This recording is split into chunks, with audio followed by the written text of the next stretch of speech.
지는 해인 줄 알았는데 나는 지금 노을처럼 타오르는 중이다.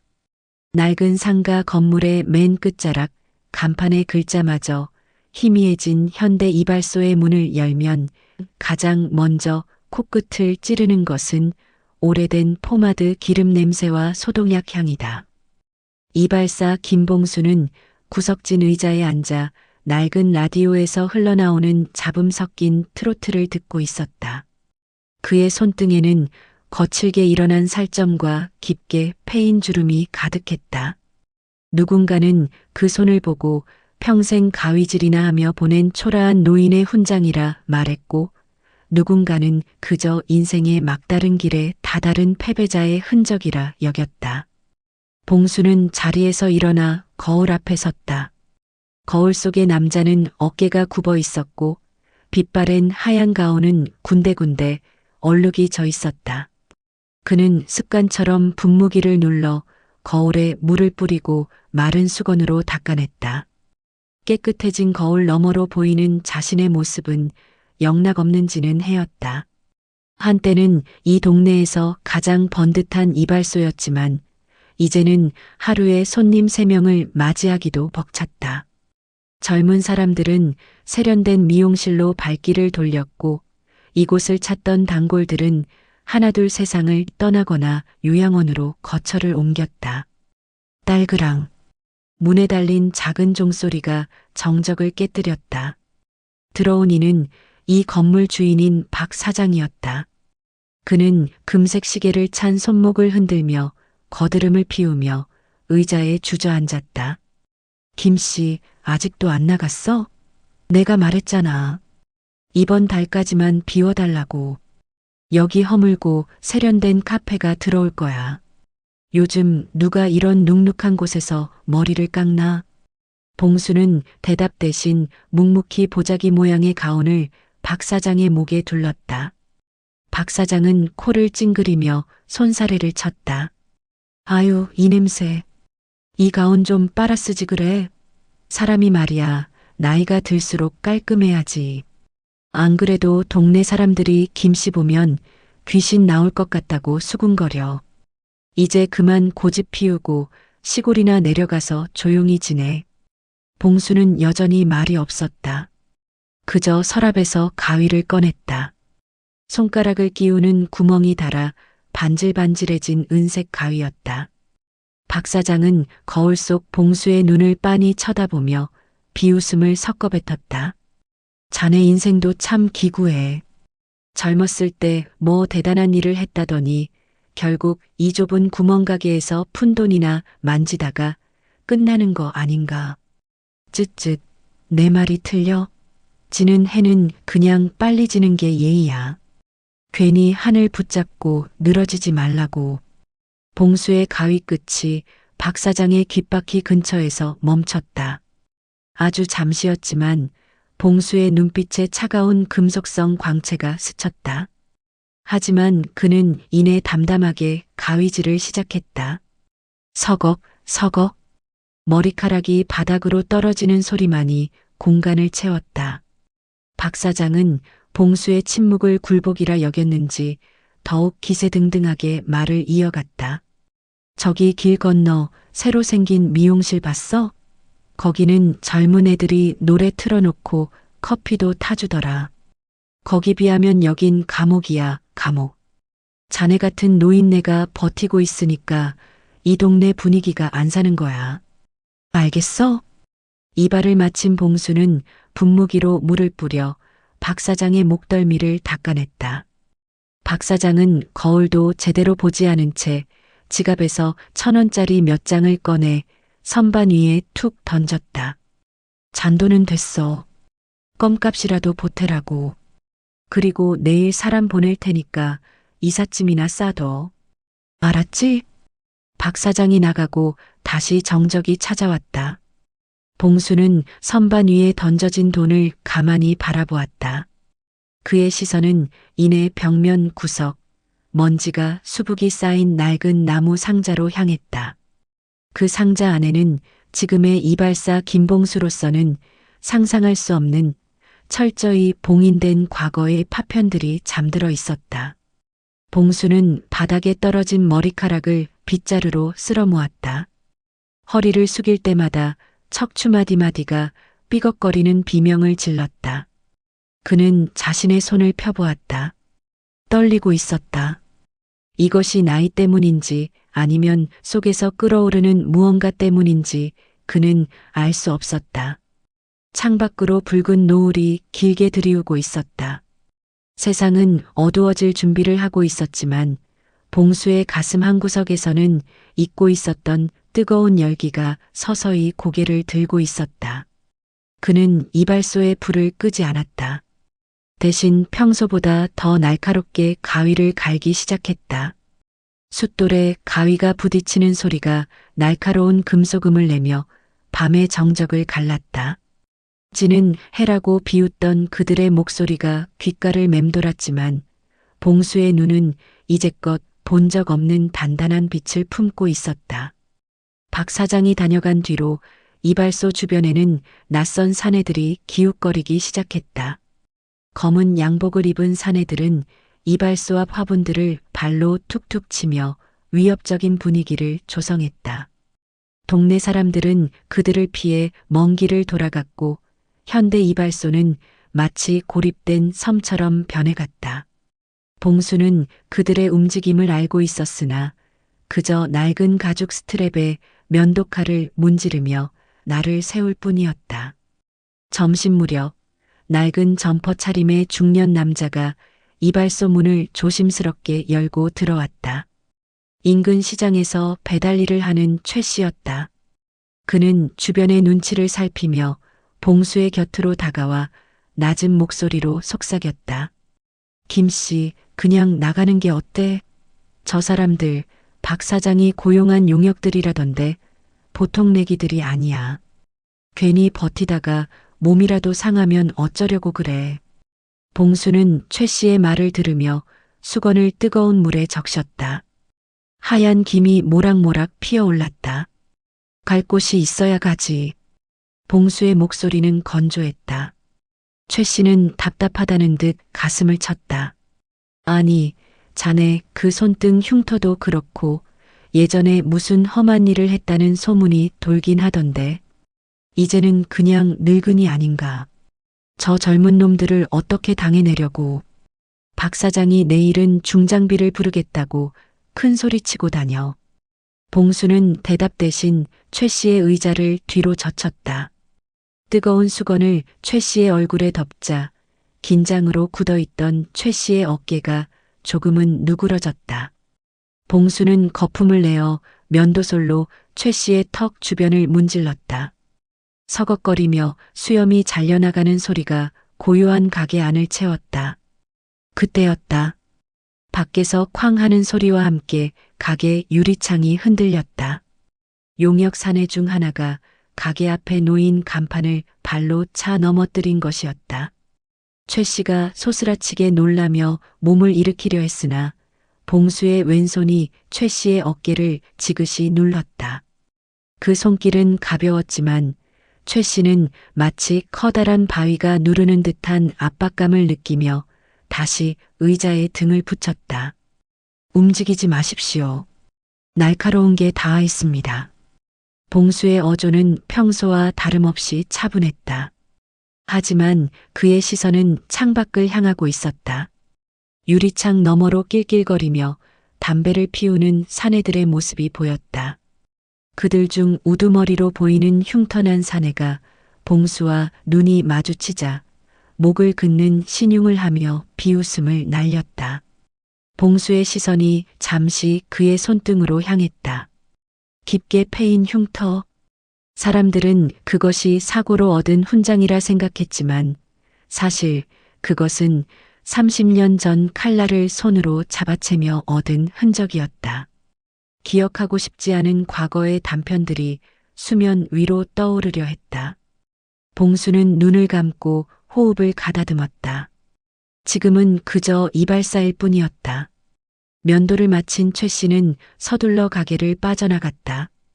봉수는 다시 혼자가 되었다. 그는 바닥에 넘어진 간판을 세우기 위해 밖으로 나갔다. 사내들이 그를 에워쌌다. 영감님, 귀가 먹었나? 오늘이 마지막이라고 했을 텐데. 덩치 큰 사내가 봉수의 어깨를 밀쳤다. 봉수는 힘없이 뒤로 밀려났다. 그는 아무런 저항도 하지 않고 다시 무릎을 굽혀 간판을 잡았다. 사내는 봉수의 손등에 난 흉터를 발견하고는 비릿한 웃음을 지었다. 이 흉터 뭐야? 어디 가서 도둑질하다가 찍힌 거야? 아니면 마누라한테 맞았나? 사내들은 크게 웃음을 터뜨렸다. 한 사내가 봉수의 가운 주머니에 손을 넣어 이발용 빗을 꺼내 부러뜨렸다. 딱 하는 소리가 공중에 울렸다. 봉수의 눈썹이 미세하게 떨렸다.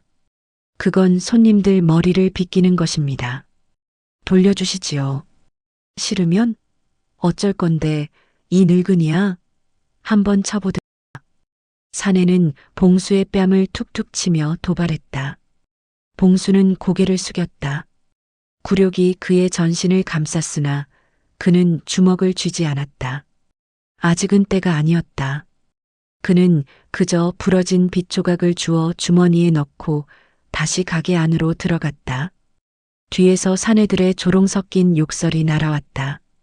가게 안으로 들어온 봉수는 불을 켜지 않은 채 어둠 속에 앉아 있었다. 그의 손가락 사이로 부러진 빗의 날카로운 단면이 느껴졌다. 창밖의 노을은 점점 더 짙어져 피처럼 붉게 물들고 있었다. 봉수는 서랍 깊숙한 곳에서 낡은 가죽 장갑 한 켤레를 꺼냈다. 손가락 끝이 잘려나간 손바닥 부분의 두꺼운 가죽이 덧대어진 특수 장갑이었다. 그는 그것을 물끄러미 바라보다 다시 서랍을 닫았다. 아직은 지는 해일 뿐이었다. 하지만 어둠이 깊어질수록 그 어둠을 뚫고 타오를 불씨는 그의 심장 깊은 곳에서 조용히 숨을 고르고 있었다. 다음 날 아침 이발소 문 앞은 아수라장이 되어 있었다. 누군가 밤새 오물을 뿌려두었고 철거라는 붉은 글씨가 유리창을 가득 채웠다. 봉수는 평소보다 1시간 일찍 출근해 묵묵히 유리창을 닦아냈다. 양동이에 담긴 물이 금세 검게 변했지만 그의 표정에는 아무런 동요가 없었다. 오후가 되자 박 사장이 건장한 사내 둘을 데리고 다시 나타났다. 어제보다 더 노골적인 태도였다. 박 사장은 구두굽으로 이발소 바닥을 탁탁 치며 주위를 둘러보았다. 김 씨, 아직도 짐을 안 쌌어? 내 인내심도 바닥이야. 당장 안 나가면 이 안에 있는 물건들 다 길바닥에 내던질 줄 알아. 봉수는 손님의 머리를 다듬던 가위를 내려놓고 박 사장을 응시했다.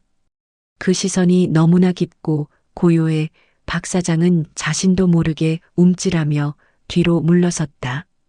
옆에 있던 용역 사내가 기세를 잡으려는 듯 봉수의 가운 깃을 거칠게 낚아챘다.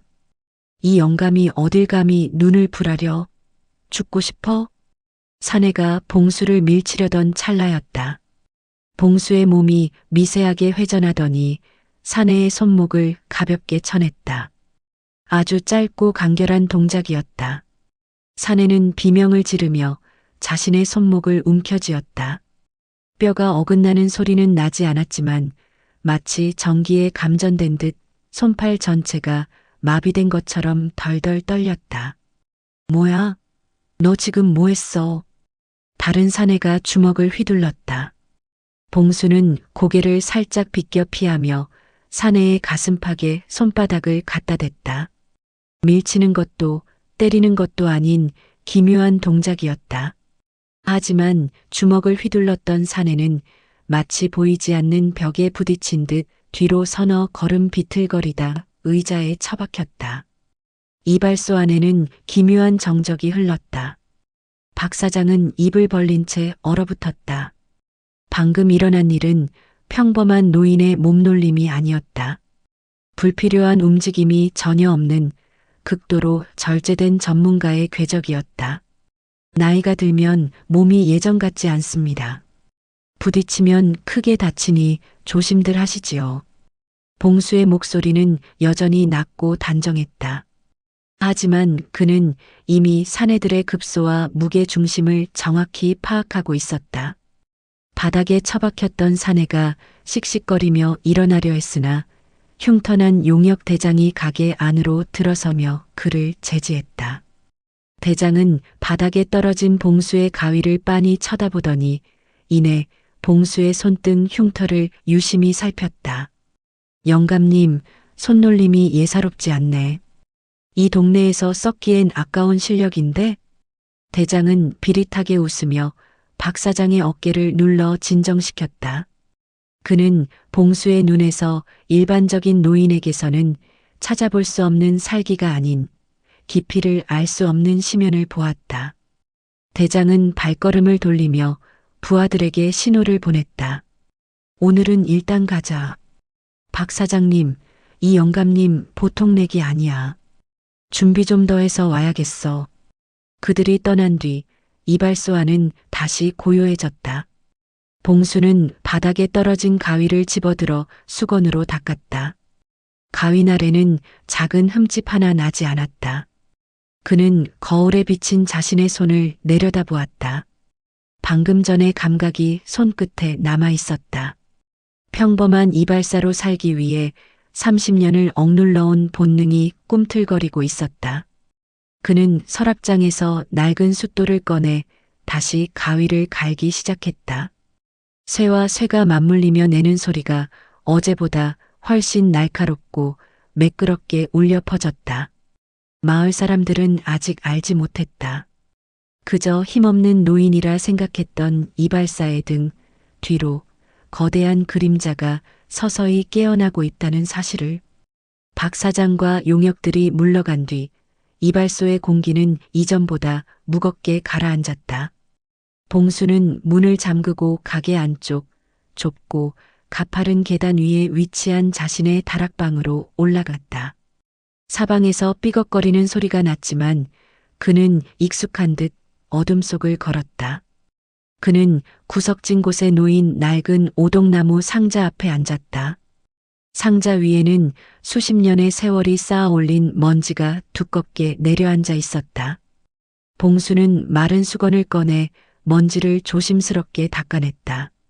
자물쇠가 걸려 있지 않음에도 불구하고 그는 마치 금기된 성역을 여는 것처럼 신중하게 뚜껑을 들어 올렸다. 상자 안에는 이발소의 물건과는 어울리지 않는 것들이 들어 있었다. 가장 먼저 눈에 띄는 것은 낡은 흑백 사진 한 장이었다.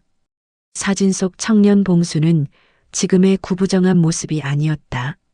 날선 눈매와 단단한 턱선, 그리고 가슴팍에 붙은 특수 공작단이라는 휘장이 선명했다. 그 옆에는 낡은 베레모와 손가락 끝이 잘린 가죽 장갑, 그리고 은색 만년필 하나가 놓여 있었다. 그 만년필은 단순한 필기구가 아니었다.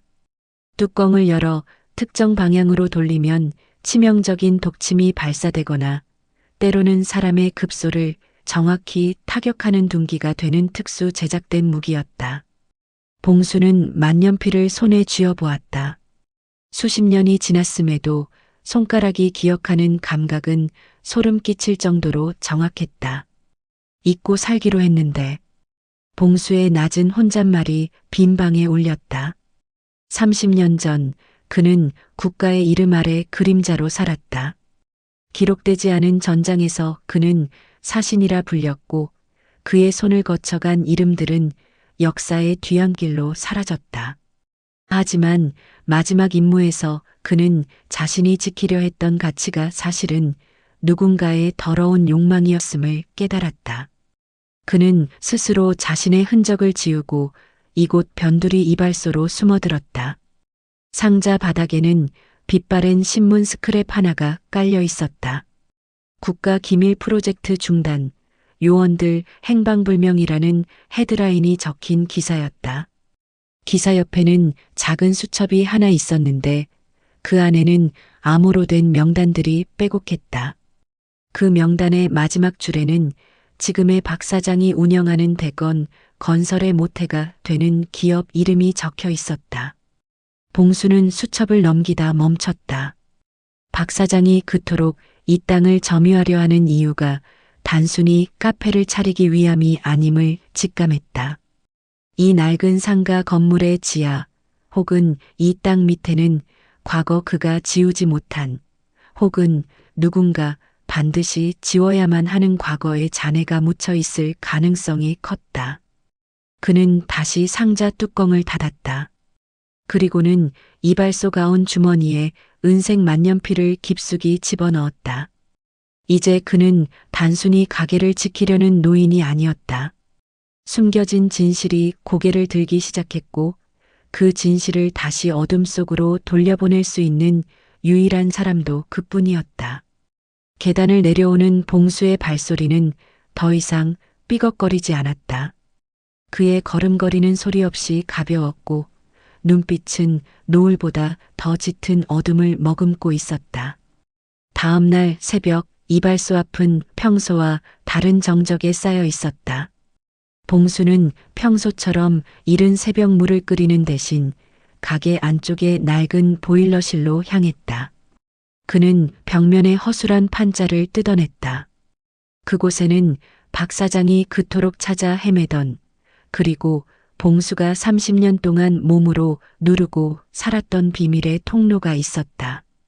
오전 10시가 되자 박 사장이 어제보다 훨씬 많은 수의 장정들을 데리고 나타났다. 이번에는 대형 망치와 전기톱까지 들고 있었다. 박 사장의 얼굴은 탐욕으로 번들거렸다. 김씨, 마지막 경고야. 저 노인네 끌어내. 그리고 당장 보일러실 벽부터 허물어. 용역들이 거칠게 가게 안으로 들이닥쳤다. 하지만 봉수는 평소와 달리 의자에 앉아 눈을 감고 있었다.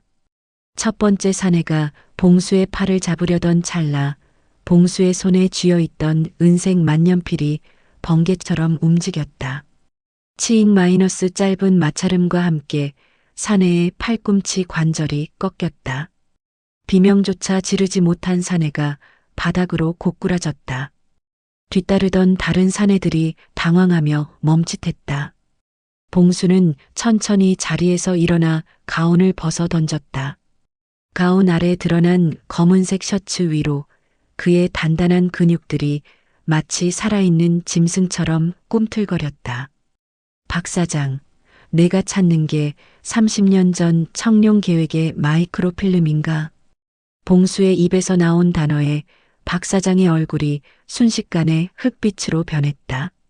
그는 뒷걸음질을 치며 부들부들 떨리는 손으로 봉수를 가리켰다. 네. 내가 그걸 어떻게 알아? 설마 내 놈이 그때 살아남은 그 유령인가? 봉수는 대답 대신 바닥에 떨어진 부러진 빛 조각을 집어들었다. 그는 천천히 그러나 압도적인 기세로 박 사장을 향해 걸어갔다. 용역들이 길을 막으려 했지만 봉수의 움직임은 그들의 눈이 따라갈 수 없을 만큼 빨랐다. 손날이 급소를 때리고 발끝이 중심을 무너뜨렸다. 단 1분도 되지 않아 대여섯 명의 장정이 신음하며 바닥을 뒹굴었다. 이 건물 밑에 묻힌 건 카페 자리가 아니지. 내 아버지가 빼돌렸던 국가비자금 장부와 명단, 그게 여기 어딘가에 있다고 믿고 있는 거 아닌가? 봉수의 목소리는 칼날처럼 차가웠다. 그는 박 사장의 멱살을 잡아 거울 앞으로 밀어붙였다. 거울 속에는 공포에 질린 탐욕스러운 남자와 평생을 숨죽여온 전설적인 요원의 눈빛이 교차하고 있었다. 나는 이발사가 되기 위해 그들을 죽여야 했다. 그런데 너는 고작 그 종이 쪼가리 때문에 내 평온을 깨뜨렸어. 박 사장은 숨을 헐떡이며 악을 썼다. 그게 있으면 난 이 나라를 가질 수 있어. 내까지 늙은이가 뭘 안다고 그래. 얘들아, 뭐해? 저 노인네 죽여버려. 그때 가게 밖에서 날카로운 타이어 마찰음이 들리며 검은색 세단 세 대가 멈춰섰다. 차에서 내린 이들은 박 사장의 용역들이 아니었다. 절제된 동작과 차가운 표정, 그들은 봉수가 과거에 몸담았던 바로 그 조직의 후예들이었다. 박 사장은 그들이 자신의 구원자인 줄 알고 반갑게 소리쳤지만 봉수의 눈은 더욱 깊게 가라앉았다. 정체가 드러난 대가는 가혹했다. 이제 그는 박 사장이라는 피라미뿐만 아니라 자신을 지워버리려 했던 거대한 국가 조직이라는 괴물과 다시 마주하게 된 것이다. 검은 세단에서 내린 사내들이 이발소 안으로 압도적인 기세로 들어섰다. 박 사장은 그들이 자신의 뒤를 봐주는 윗선에서 보낸 해결사인 줄 알고 비열한 웃음을 지었다. 그는 바닥에 침을 뱉으며 봉수를 노려보았다. 맞지? 김씨, 자네가 아무리 날고 기어봐야 결국 이 바닥 밑바닥일 뿐이야. 저분들이 오셨으니 이제 자네 목숨도 끝이야. 그러나 사내들의 시선은 박 사장이 아닌 봉수에게 고정되어 있었다. 그들 중 가장 앞에 선 날카로운 안경을 쓴 남자가 입을 열었다. 그의 목소리에는 감정이 메말라 있었다. 오랜만입니다, 선배님. 아니, 유령이라는 이름이 더 편하시겠습니까? 30년 동안 이 먼지 구덩이에서 머리카락이나 쓸고 계셨다니 참으로 허망하군요. 안경 쓴 남자는 박 사장을 벌레 보듯 밀쳐냈다. 박 사장은 영문을 모른 채 바닥에 엉덩방아를 찧었다. 남자는 봉수의 앞에 서서 품 안에서 서류 한 장을 꺼내 보였다.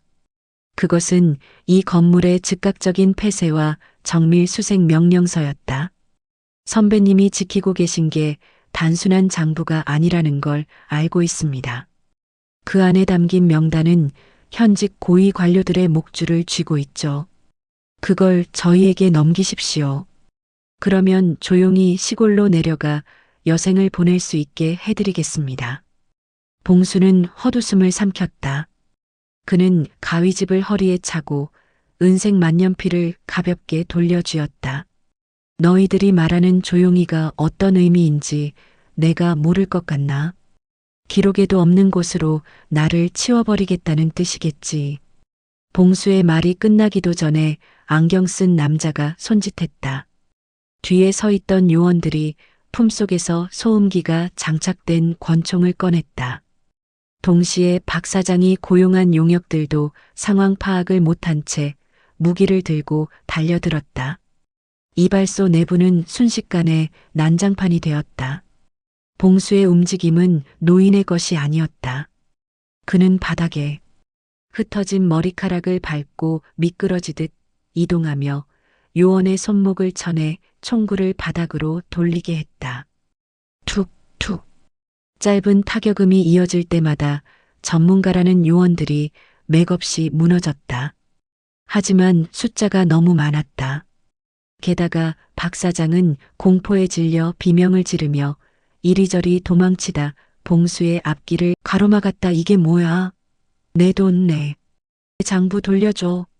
박 사장이 광기에 찬 채 봉수에게 매달렸고 그 틈을 탄 요원의 발길질이 봉수의 옆구리를 강타했다. 둔탁한 파열음과 함께 봉수가 비틀거렸다. 평생을 단련한 몸이었지만 세월의 무게는 정직했다. 입가에 핏줄기가 흘러내렸다. 거봐, 늙었잖아. 선배님은 이제 지는 해일 뿐입니다. 안경 쓴 남자가 냉소하며 다시 총구를 겨눴다. 요원들은 정체가 드러난 봉수를 이제 동료나 전설이 아닌 반드시 제거해야 할 불량 데이터로 취급했다. 주변 상인들이 창밖에서 이 광경을 목격하고 비명을 질렀지만 요원들은 아랑곳하지 않고 이발소 셔터를 강제로 내렸다. 완전한 밀실이 된 이발소 안에서 봉수는 홀로 고립되었다. 정체가 드러나면 환호와 인정을 받을 줄 알았던 소설 속 영웅과는 달랐다.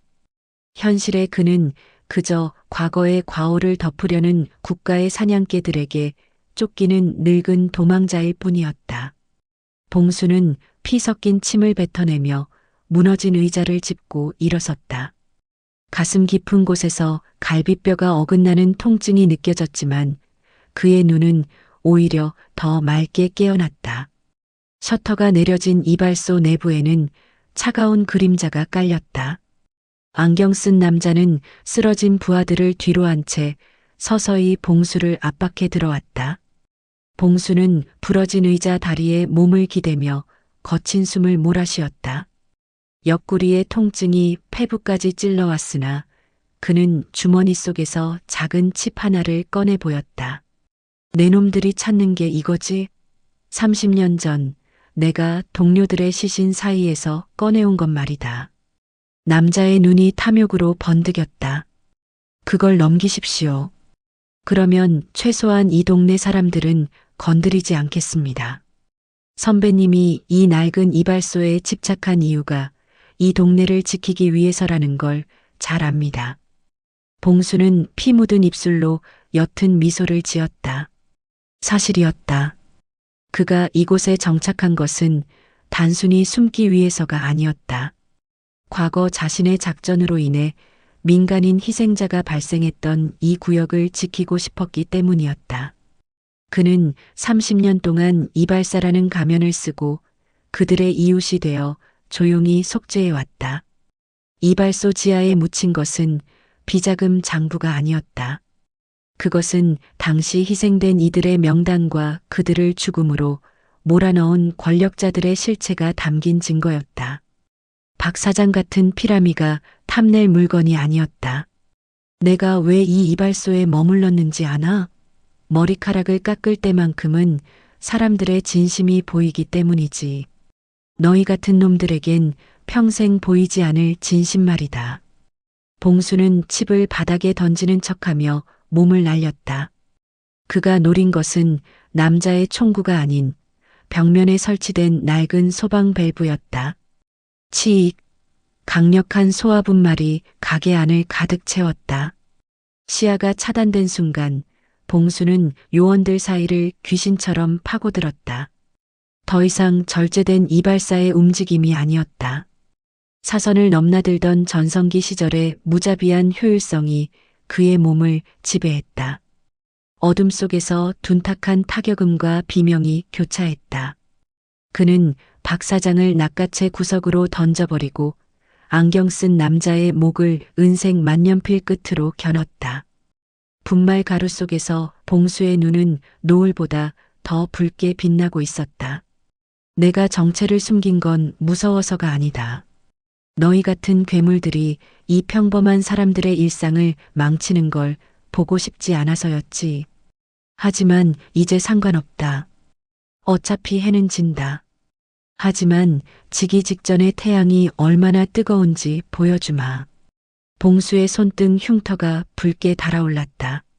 그는 칩을 쥔 손에 힘을 주었다. 이 칩이 파괴되면 과거의 죄악은 영원히 묻히겠지만 동시에 그는 자신을 쫓던 조직으로부터 자유로워질 수 있었다. 그러나 그는 파괴 대신 다른 길을 택했다. 그는 이미 자신의 뒤를 쫓아온 또 다른 정의를 기다리고 있었다. 이발소 밖에서 요란한 사이렌 소리가 들려왔다.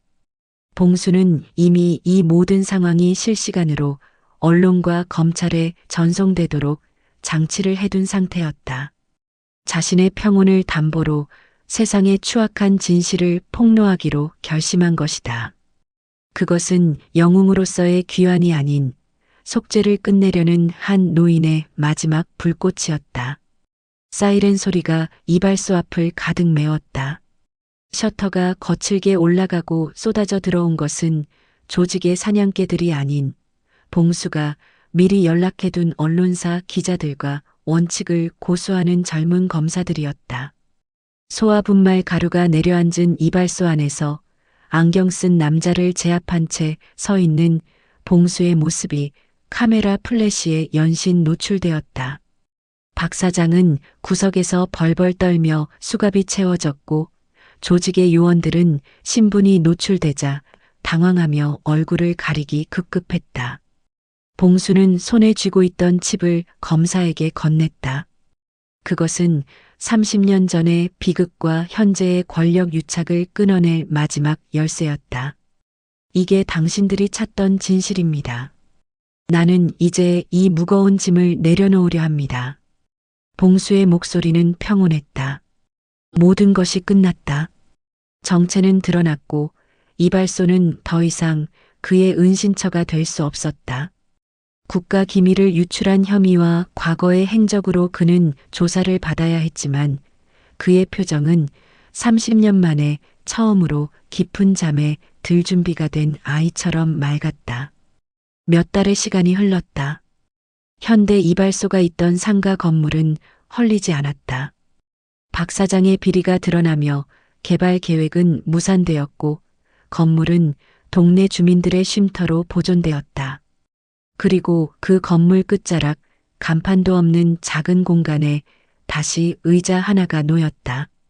조사를 마치고 집행유예로 풀려난 봉수는 다시 가운을 입었다. 이제 그는 더 이상 정체를 숨긴 영웅도 유령도 아니었다. 그저 손이 조금 거칠고 눈빛이 깊은 노인 이발사일 뿐이었다. 소문을 듣고 찾아오는 구경꾼들도 있었지만 봉수는 묵묵히 단골 손님들의 머리를 만졌다. 해질 무렵 봉수는 이발소 앞에 의자를 내놓고 앉았다. 하늘은 온통 선홍빛으로 물들어 있었다. 누군가는 해가 진다며 아쉬워했지만 봉수의 눈에 비친 노을은 세상 그 무엇보다 강렬한 생명력을 내뿜고 있었다. 어둠이 오기 직전 가장 뜨겁게 타오르며 대지를 어루만지는 그 빛은 자신의 삶과 닮아 있었다. 그는 주머니에서 잘 닦인 은색 가위를 꺼내 햇빛에 비추어 보았다.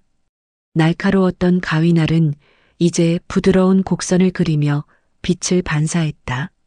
사람을 해치기 위한 기술이 아닌 사람을 단장해주기 위한 기술로 남은 생을 채우겠다는 그의 다짐이 가위 끝에 서려 있었다. 김씨, 오늘도 노을이 참 좋구먼. 지나가던 최씨가 인사를 건넸다. 봉수는 빙그레 웃으며 고개를 끄덕였다. 그렇네요. 내일도 아마 해는 뜨겁게 떠오를 겁니다. 봉수는 천천히 자리에서 일어나 가게 안으로 들어갔다. 가운에 묻은 머리카락을 털어내는 그의 뒷모습은 더 이상 굽어있지 않았다. 지는 해인 줄 알았던 그의 인생은 가장 아름다운 노을이 되어 동네의 작은 골목을 따스하게 비추고 있었다. 이발소에 불이 꺼지고 문에 걸린 종이 맑은 소리를 내며 흔들렸다. 은퇴한 영웅의 진짜 이야기는 이제야 비로소 평범한 일상 속에서 시작되고 있었다.